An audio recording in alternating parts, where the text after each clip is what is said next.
35 ఏళ్ల క్రితం 36 ఏళ్ల క్రితం ఆ బండ చెరువు చుట్టుపక్కల వెలసిన కాలనీలు శివానంద నగర్ దాదాపు 13 ఎకరాలలో వెలిసింది ఈ colony. Krishnanagar, RTC colony, Shankaraiah colony, PB colony, PB Surya colony, Brindavan colony, Santoshima colony, Simhadri colony, NBC colony, Shivagauri colony, Lakshminagar, Jain Mandir, Chandragiri colony, Lakshminagar, Lalwani Nagar, Saptagiri colony, Ananta Saraswati. ఈ చుట్టుపక్కల ఈ బండ చెరువు చుట్టుపక్కల దాదాపుగా 120 ఎకరాలలో ఒక 17-18 కాలనీలు 36-37 సంవత్సరాల క్రితం వాళ్ళు లేఅవుట్లు చేస్తే, రియల్టర్లు లేఅవుట్ చేస్తే చిన్న చిన్న ఉద్యోగులుగా కూరగాయలు అమ్ముకునే వాళ్ళు కావచ్చు, ఆటో నడుపుకునే వాళ్ళు కావచ్చు, ఫ్యాక్టరీలో పనిచేసిన వాళ్ళు కావచ్చు, 10 మందికి ఇళ్లలో బట్టలు ఉతికే వాళ్ళు కావచ్చు, పేదవాళ్ళు దాదాపుగా ఇక్కడ జాగలు కొనుక్కొని ఒక తరం కష్టపడితే ఇక్కడ ఇల్లు నిర్మాణమైంది. జనరల్గా ఇంటికి సెంటిమెంట్ ఏముంటుందంటే మనిషి అంటోడు చనిపోతే అనాథ శవంగా ఉండొద్దని, రోడ్ల మీద నుంచి వెళ్ళి చక్కగా శ్మశానానికి తీసుకుపోయే పరిస్థితి ఉండొద్దని, సొంత ఇల్లు ఉండాలనేటువంటి కళా స్వప్నం వాళ్ళు పాపం ఒక తరం కష్టపడి కట్టుకున్న ఇల్లు. ఈ బండ చెరువు చుట్టుపక్కల 120 ఎకరాలలో కట్టబడ్డ ఇల్లు అందాల ఒక 8,000 ఇల్లున్నాయి. ఇక్కడ ఒక్కొక్క ఇల్లు ఖరీదు కనీసం ఎంతైనా 1.5 కోటి నుంచి మొదలుపెట్టి ఒక 4 కోట్లు 5 కోట్ల వరకు ఉంటాయి. ఒకవైపేమో రేవంత్ రెడ్డి గారు, అదేవిధంగా హైడ్రా చైర్మన్ రంగనాథ్ గారు, మేము పేదల ఇల్లు కూలగొట్టం, మా నైజం అది కాదు, మీరు నిశ్చింతగా ఉండమని చెప్తూనే మరోవైపు దొంగదారిన దొడ్డిదారిన దొంగల్లాగా వచ్చి ఎక్కడెక్కడో అక్కడ ఇది బఫర్ జోన్, ఇది ఎఫ్టీఎల్ అని చెప్పి మార్కౌట్ చేస్తున్నారు. నేను ఒకటే అంటున్నా ముఖ్యమంత్రిని, నువ్వు ఒక ముఖ్యమంత్రివి, బాధ్యత కలిగిన మనిషివి. ఇప్పటికే మొత్తం హైదరాబాద్ నగరంలో చెర్ల పక్క పొంటి కానీ, మూసినది పక్క పొంటి కానీ, ఒక 40 ఏళ్ల క్రితం 50 ఏళ్ల క్రితం ప్రభుత్వ స్థలాల్లో ప్రభుత్వం పట్టాలు ఇచ్చేటువంటి ల్యాండ్లలో కట్టుకున్నటువంటి ఇల్లు ఏవైతున్నాయో లక్షల సంఖ్యలో ఉంటాయి. ఇవి లక్షల సంఖ్యలో ఉంటాయి. అది ఓల్డ్ సిటీ కావచ్చు, అది న్యూ సిటీ కావచ్చు, అది ఏ సిటీ అనే కావచ్చు, లక్షల సంఖ్యలో ఇవాళ ఇల్లున్నాయి.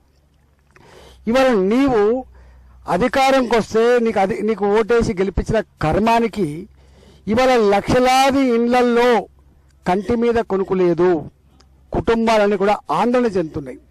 శనివారం ఆదివారం వచ్చిందంటే ఎక్కడ బుల్డోజర్లు వస్తాయో, ఎక్కడ పోలీసు వాళ్ళు వస్తారో, ఎక్కడ మా ఇల్లు కూలగొడుతారో అని చెప్పి బిక్కుమంటూ బతికేటువంటి పరిస్థితికి కారణం రేవంత్ రెడ్డి అవునా కాదా అని చెప్పి అడుగుతున్నాం. నేను అందుకని అంటున్నా, ఇన్ని లక్షల మంది పేదల కళ్ళల్లో నీళ్లు చూసి నువ్వు సంతోషపడే ముఖ్యమంత్రి అంటే, ఎప్పుడు ప్రజల కళ్ళల్లో నీళ్లు చూసి సంతోషపడేవాడు మనిషి కాదు, శాడిస్ట్ అవుతాడు. నువ్వు శాడిస్ట్ అవుతాడు. ఇవాళ అంతేకాకుండా ఇవాళ ఎవరి మాట విన, నేను నాకెవరు చెప్పడం లేరు, నాకు కోర్టులు లెక్క కాదు, నాకు చట్టాలు లెక్క కాదు, నాకు ఇతర పార్టీ వాళ్ళు మాట్లాడినా నా లెక్క కాదు, నేను ఎవరివైనా కూలగొడతా అని చెప్పి ఆయన ఆదేశాలు ఇస్తే ఇవాళ రెవెన్యూ డిపార్ట్మెంట్ వాళ్ళు కావచ్చు, పోలీసు వాళ్ళు కావచ్చు, ఇవాళ హైడ్రా వాళ్ళు కావచ్చు, వచ్చి కూలగొడుతూనే ఉన్నారు మిషన్ తెచ్చి. అరే నిర్మాణం చేయడం కష్టం బిడ్డ. ఒక్కొక్క ఇల్లు 6 నెలలు సంవత్సరం కష్టపడి రక్తాన్ని చెమటగా మార్చి పైసా జమ చేసుకొని కట్టుకుంటే నువ్వు క్షణాల మీద వచ్చి కూలగొడదు. నీకు ఎవడిచ్చిండ్రా ఈ అధికారం? నువ్వెవడు అసలు? నువ్వెవడివి? నీకు ఎవడిచ్చిందని చెప్పి అడుగుతా ఉన్నా. నేను చాలాసార్లు అంటున్నా, చాలామంది పర్యావరణవేత్తలు, శాస్త్రవేత్తలు, సమాజహితం కోరే వాళ్ళు ఏమనుకుంటారంటే నిజమేనేమో చెరువులు ఆక్రమించుకోవడం వల్ల వరద వస్తుంది. 100% తప్పిది. అసలు వీళ్ళు ఇల్లు కట్టుకోవడం వల్ల వరద వస్తలేవు. ఇవన్నీ కూడా చెర్లల్లో ఉన్నటువంటి భూములు ఏవైతున్నాయో ప్రభుత్వపరమైన భూములు కావివి. బాజప్తా 100 సంవత్సరాలుగా పట్టా భూములలో వాళ్ళు లేఅవుట్ చేసుకున్నటువంటి లేఅవుట్ తప్ప ఇవి ఎక్కడ కూడా ఇల్లీగల్ కాదు. అయినా నేను అడుగుతున్నా, వీళ్ళకు జ్ఞానం ఉంటే మీరు ఇంజనీర్లతో మాట్లాడండి, నిష్ఠాలతో మాట్లాడండి. వ్యవసాయం చేసే చెరువులకు మాత్రమే ఎఫ్టీఎల్ ఉంటుందని, వ్యవసాయం చేయని చెరువులకు ఎఫ్టీఎల్ ఉండదని చెప్పి కొంతమంది మాట్లాడుతూ ఉన్నారు శాస్త్రజ్ఞులు. కన్ఫర్మ్ చేసుకో. ఇవాళ హైదరాబాద్లో ఏ ఒక్క చెరువు కింద కూడా, అది షెఫిల్గూడ చెరువు కావచ్చు, అది బండ చెరువు కావచ్చు, అది బోయిన్ చెరువు కావచ్చు, అది అల్వాల్ చెరువు కావచ్చు, అది అది నల్ల చెరువు కుక్కడపల్లి కావచ్చు, ఏ ఒక్క చెరువు కూడా వ్యవసాయం లేదు. వ్యవసాయం లేని కాడ నువ్వు మొత్తం తూములన్నీ కూడా సీలేసి పడేసి మత్తల కాడ మొత్తం సక్సెస్ వచ్చిన తర్వాత గీ వరదల కారణం మమ్మల్ని అంటున్నావు. ఒకవేళ నిజంగానే మీకు జ్ఞానం ఉంటే, వినే ఓపిక ఉంటే ఇవాళ నిష్ఠాలతో మీటింగ్ పెట్టండి. ప్రతిపక్ష పార్టీలు ఉన్నాయి, కార్పొరేటర్లు ఉన్నారు, ఎమ్మెల్యేలు ఉన్నారు, ఎంపీలు ఉన్నారు, ఇలా కాలనీలో ఉన్న పెద్ద మనుషులు ఉన్నారు, మీటింగ్ పెట్టండి. అనేక మంది ఇంజనీర్లు ఉన్నారు, శాస్త్రవేత్తలు పెట్టండి. మేమేం కోరుతలేం. హైదరాబాద్ మునిగిపోవాలని ఎవరు కోరుకోవట్లేదు, వరదలు రావాలని చెప్పి ఎవరు కోరుకోవట్లేదు, అక్రమంగా నిర్మించుకొని ఉండాలని చెప్పి ఎవరు కోరుకోవట్లేదు, విదేశీ పక్షులు వచ్చి మా చెర్లలో వాళ్ళదని ఎవరు కోరుకోవట్లేదు, మా చెర్లలో మా పిల్లలు చేపలు పట్టుకునేది కావాలని కోరుకుంటున్నాం, మా పిల్లలు బ్రహ్మాండంగా ఈత కొట్టాలని చెప్పి మేము భావిస్తూ ఉన్నాం, మా చెర్లలో ఉన్న నీళ్లు, మా బోర్లు, మా బావిలు ఎండిపోకుండా అవి పొల్యూట్ కాకుండా చూడండి మేము కూడా అనుకుంటున్నాం. కానీ ఇవాళ హైదరాబాద్లో అన్ని చెరువులు కూడా ఎక్కడా చేపలు పట్టే పరిస్థితి లేదు, ఇలా సాకిరేవు లేదు. ఇవాళ ఈ నీళ్లు ఇనికితే ఆ బోర్లల్లో, ఆ బావిలలో నీళ్ళు తోడుకొని అన్నం వండుకుంటే పచ్చగా అవుతుంది, దుర్గ పెడుతుంది. ఆ చెర్ల నీళ్ళ చేయి పెడితే దుర్గ పెడుతుంది. ఇవాళ ఇక్కడ దోమలకు, ఈగలకు, గుర్రపు డెక్కకు దుర్గంధపు వాసన ఉండలేని తప్ప ఏ చెరువు కూడా వీళ్ళు చెప్తున్నాడు, పర్యావరణ చెప్తున్నట్టుగా బ్రహ్మాండమైన నీళ్ళు అయితే ఇక్కడ లేవు.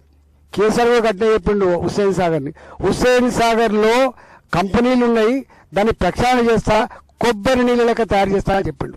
ఎక్కడ కాలేదు.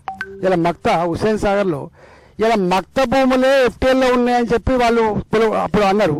మరి మక్త తర్వాత ప్రసాద్ ఐమాక్స్ టాకీస్ వచ్చింది, అక్కడ ఎన్టీఆర్ ఘాట్ వచ్చింది, అక్కడ జలవిహార్ వచ్చింది, అక్కడ పార్కులు వచ్చినాయి, అక్కడ రైల్వే స్టేషన్ వచ్చింది, అనేకం వచ్చినాయి. మక్త పేదల్లో కట్టుకున్న ఇల్లు దాటి ఇంకో కిలోమీటర్ దాకా మీరు ఎక్కడ పోయి చూడండి.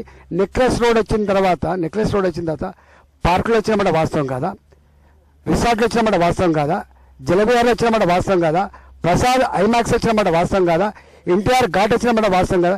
చివరికి ఇవాళ అక్కడ ఒక బోర్డ్స్ క్లబ్ అని ఉంటుంది, నీళ్ళనే ఉంటుంది, అదైతే మొత్తం నీళ్ళనే ఉంటుంది. అట్లా అంటే నువ్వు చేస్తే ఒక పని, మేము చేస్తే ఒక బాధ. కరీంనగర్లో కలెక్టరేట్ కట్టిండ్రు, 2 చెరువులు మొత్తం డిస్మాండ్ చేస్తే కలెక్టరేట్ అయింది అక్కడ.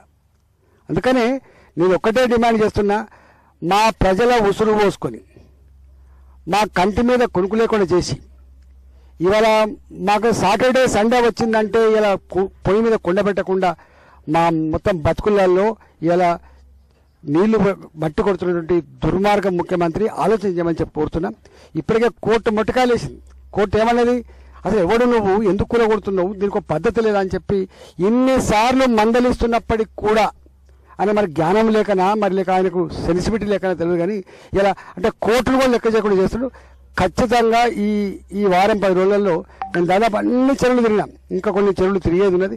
తిరిగి ఒక వారం 10 రోజులలో తప్పకుండా ఇక్కడ బండ చెరువులో ఉన్నటువంటి 8,000 కుటుంబాలు కావచ్చు, ఇవాళ కొన్ని వేల కుటుంబాలు ఏవైతున్నాయో ప్రభుత్వానికి వ్యతిరేకంగా ఒక దీక్ష చేస్తాం.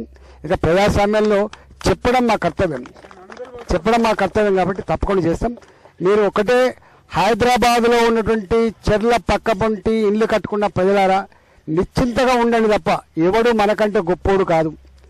ఇలా రేవంత్ రెడ్డి అని తురుముగా కాదు, రేవంత్ రెడ్డి అంటోడికి మలకాయి ఆనాడు ప్రజలకు పట్టం కట్టకపోతే ఈయన బతికేలేదు. ఆనాడు సాగు తప్పి కళ్ళు పెట్టపోయినట్టుగా అక్కడ కొడంగల్లో ఓడిపోతే ఇక్కడికి వస్తే 15,000 ఓటుతో గెలిపించి ప్రాణం పోసిండ్రు. ఇవాళ నేను చెప్తున్నా, మొత్తం హైదరాబాద్లో తలాబ్ కట్ట అక్కడ కొన్ని చెరువులు తప్ప ఎక్కువ చెరువులు, ఎక్కువ ఇండ్లు, ఎక్కువ కాలనీలు, ఎక్కువ మనోబాధన పడుతున్న వాళ్ళంతా కూడా ఇవాళ మల్కాయి పార్లమెంట్ ప్రజలే. ఏం పాపం చేసిండ్రు? ఆనాడు నిన్ను అక్కడి నుంచి తరిమేస్తే, నిన్ను అక్కడ బొంద పెడితే, ప్రజారంగాన్ని కాపాడమని చెప్పి భిక్ష పెట్టమని చెప్పి అడిగితే వాళ్ళు భిక్ష పెట్టి నిన్ను గెలిపించిన కర్మానికి గింత కక్ష తీసుకునే ప్రయత్నం చేస్తున్నావు అంటే నువ్వు ఎట్లా మనిషివి అని చెప్పి అడుగుతున్నాను నేను. ఎంత పెద్ద పదవిలో ఉన్నామనేది ఇంపార్టెంట్ కాదు, ఎంతమంది ప్రజల చేత ఇలా శబాష్ అనిపించుకున్నది ఇంపార్టెంట్. ఇవాళ ఒక్కొక్క మహిళ పెడితే శాపనార్థాలు చూసి ఒక్కొక్కరు తిడుతున్న ఒక ఆయన అంటున్నాడు, రారా నా కొడుక నీ అమ్మ పెట్రోల్ పోసి నేను తగలబడి నేను చంపేస్తాను అంటున్నాడు. గంత ఆవేదన, గంత దుఃఖం ఎందుకు వచ్చింది? మేమట రెచ్చగొడుతున్నామట, మేమట 5,000 రూపాయలు ఇచ్చి మాట్లాడుతున్నామట. మేం మాట్లాడిస్తున్నది కాదు, వాళ్లే బాధను తట్టుకోలేక దుఃఖాన్ని ఆపుకోలేక మాట్లాడుతున్నటువంటి కడుపులో వచ్చే బాధ తప్ప ఇది కాదు. మీ ఇంటెలిజెన్స్ వాళ్ళు ఏం చేస్తున్నారు? మీ ఇంటెలిజెన్స్ పోలీసు వాళ్ళు రండి, మీరు మా బండ చెరువు పక్క ఉంటే 8,000 ఇళ్లలో మా ప్రజలు ఏమనుకుంటారో తీసుకుపోయి చెప్పండి. మీరు ఇలా ప్రజలతో గోక్కున్నాడు, అందులో పేదలతో మధ్యతరగతి ప్రజలతో గోక్కున్నాడు ఎవడు ముందట పడడు. నీ రాజ్యం కూడా కూలిపోక తప్పదు. నీకు అధికారం కట్టబెట్టింది మీ అమ్మ కాదు, నీకు అధికారం కట్టబెట్టింది పైసలు కాదు, నీకు అధికారం కట్టబెట్టింది తెలంగాణ ప్రజలు. ఆనాడు కేసీఆర్ మీద కోపంతో ఈయన పోవాలని చెప్పి నీకు ఓట్లేసి గెలిపించిన కర్మానికి, అది కూడా 64 సీట్లు వచ్చినాయి, నీకు ఎక్కువ తక్కువ ఏమి రాలే. ఈ 64 సీట్లనే మిడిసి పడి ఇలా ఇబ్బంది పెట్టే ప్రయత్నం చేస్తున్నావు. నేను ఈ హైడ్రా అధికారులని, పోలీసులని, రెవెన్యూ అధికారులని మీ బాసులు ఆదేశించగానే వచ్చి పిచ్చి పని చేసిన అనుకోండి, గతంలో ఇట్లాంటి బాసుల ఆదేశాలు పాటించి పిచ్చి పని చేసిన ఆలోచన చేయి. నేను ఎవరు చెప్పినానంటే నువ్వు సైకోవా నువ్వేనా? నేను ఏడుస్తుంటే నువ్వు సంబరపడతావా? నువ్వు రాజ్యంలో ఆనాడు ఎందుకంటే రాజులు కూడా మారువేషాలు వచ్చి మా ప్రజలు ఎట్లుంటున్నారో తెలుసుకొని పోయేవాళ్ళు, గంత గొప్పగా ఉండేది. రాజరికం కాలాడు ఇవ్వాలండి. మేము ఇచ్చినాం, ఆనాడు రాజుకు ప్రజలు అధికారం ఇవ్వలే, కానీ రేవంత్ రెడ్డికి మాత్రం ప్రజలు అధికారం ఇచ్చిన కర్మానికి గింత వేదన గురి చేయకు. నేను ఒకటే ఇవాళ అన్ని ఏ ఒక్క వర్గం కూడా ఇవాళ ఇది ఇక్కడ హైదరాబాద్కే పరిమితం కాలే, ఇలా ఊర్లలో కూడా పోతుంది హైడ్రా. ఇంకా 169 మందిని ఇచ్చినట్టు ఎక్స్ట్రా సిబ్బందిని, ఇంకా 100 మంది పోలీసులను ఇస్తున్నారట. అంటే ఎంత ద్వంద్వనీతి అంటే, నేను నాలుకనా తాటి మట్టనా? నువ్వు మనిషివా పశువా? నువ్వు మాట్లాడేది చేసేది? నువ్వు మాట్లాడేవా? పేదల జోలికి రానప్పుడు, మా ఇల్లు కూర్చున్నప్పుడు ఎందుకు నువ్వు వచ్చి రేటు మార్క్ పెడుతున్నావు? నేను మనం చూసి వచ్చిన మూసీలో RBX అట, రివర్ బెడ్ ఎక్స్ అని నచ్చిపోతున్నారు. ఎక్కడగా చైతన్యపురి కాలనీ అంటే 50 ఏళ్ల క్రితం 1974లో వచ్చిన కాలనీ అది. 1974 అంటే 50 ఏళ్ల క్రితం వచ్చిన కాలనీలకు కూడా ఎంతమంది ముఖ్యమంత్రులు పోయి, ఎంతమంది కలెక్టర్లు పోయి, ఎంతమంది కమిషనర్లు పోయి, ఎంతమంది సిబ్బంది పోయి, ఇలా నువ్వు వచ్చి ఇలా కోతి కొబ్బరికాయ తిరిగినట్టుగా నువ్వు ఎన్నడూ ఒక ఎమ్మెల్యేగా చక్కగా చేసినాడు, కాకపోతే ఒక ఎంపీగా ఇలా మలకాయలు ప్రజలు తెలుస్తుంది. నీ ఎంపీ గెలిపిస్తాను, ఎన్నిసార్లు మా మౌలానికి వచ్చినావు, ఎన్నిసార్లు మా ప్రజల గురించి పట్టించుకున్నావు, నువ్వు ఇలా మంత్రి చేసినావా? ఇవాళ నువ్వు నడమంత్రి సీట్ వస్తే ఇలా మా ప్రజల మీద దౌర్జన్యం చేసే ప్రయత్నం చేస్తున్నావు. ఇది మంచిది కాదు. రేవంత్ రెడ్డి గారు, రేవంత్ రెడ్డి దగ్గర ఉన్నటువంటి మంత్రులారా, మీరు గతంలో అనేక సంవత్సరాలుగా ఎమ్మెల్యేలు ఉన్నారు, ఎంపీలుగా ఉన్నారు, మంత్రులుగా పనిచేశారు. మీరని ఎందుకు చెప్తలేరు?